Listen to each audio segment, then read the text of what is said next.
আল্লাহর কাছে হাজার হাজার বলছি, যখন আওয়ামী লীগ ক্ষমতায় ছিল না, আওয়ামী লীগ আল্লাহ ক্ষমতায় আসুক।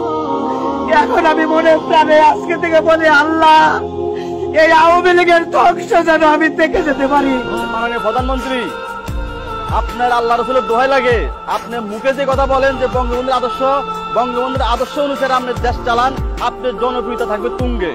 আপনি বর্তমান প্রতিনিয়ত বঙ্গবন্ধুর রক্তের সাথে আপনি বেমানি করতেছেন, যে কর্মকাণ্ড দেখাইতেছেন।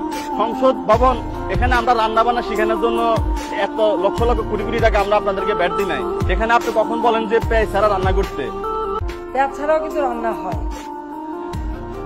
হ্যাঁ, আমি কিন্তু করি, আমি করি তো, আমাদের বাসায় আমরা কিন্তু পেঁয়াজ ছাড়াও রান্না করি। অনেক তরকারি আছে যা পেঁয়াজ ছাড়াই করা যায়। আবার কতক্ষণ পরে বলে যে বেগুন ছাড়া মিষ্টি কুমড়া দিয়ে আবার সব বানাইতে।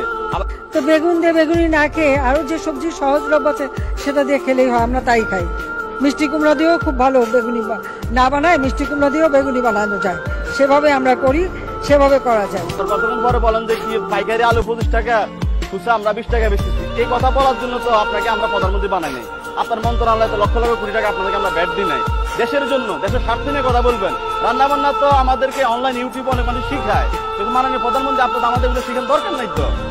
আপনি দেশ নিয়ে কথা বলেন, দেশের আপনি যেভাবে যে এই যে এত বড় বড় মেগা প্রজেক্ট যে লোন লইয়া ঋণ লইয়া কিস্তি নিয়ে যে লইতেছেন, তেলের দাম বাড়াই না, সব কিছুর দাম বাড়াই না, তাহলে আমরা কই যাবো?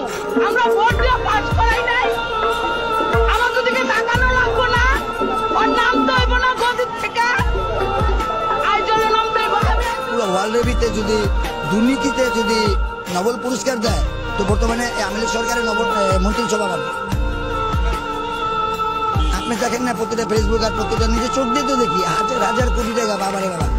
12-13 বছর আগে যার অস্তিত্ব ছিল না, সে এখন 4টা-5টা গাড়ি তাদের করে দিস। আমার 3 ভাই বিজনেস করি, আমার 35 বছর ধরে জুতা ফ্যাক্টরি চালায়, আমরা তো এই পর্যন্ত গাড়ি কিনতে পারিনি।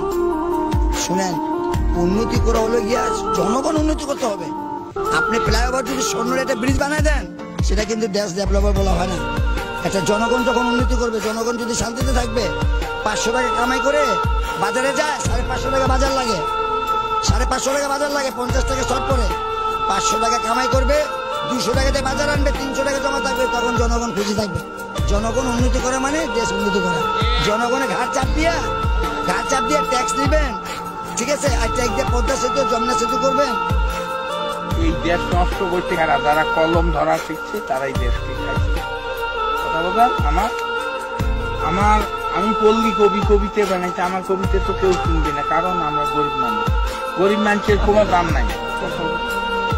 তা এই যুগটা হলো কি জানেন, কিয়ামতের নমুনে জানি কিন্তু মানি না, গোনাগার দুযুগী হবে সে কথাও তো শুনি না। গুন্ডে পান্ডা হারাম কর তারে হলো তোর বিন্দু করে মানুষ মারে, তারে হলো দুনিয়া।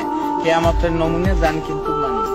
সরকারি চাকরি করে, বেতন 5,000, 50,000 টাকা মাসে খরচ দেখি তার, বাকি টাকা কেমনে আসে সে কথা বলি নিয়ে কিয়ামতের নমুনে জানি কিন্তু মানি।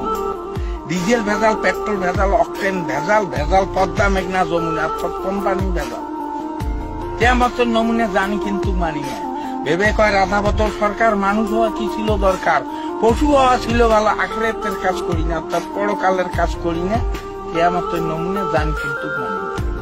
কথা বলেন, এইটি হলো যুগে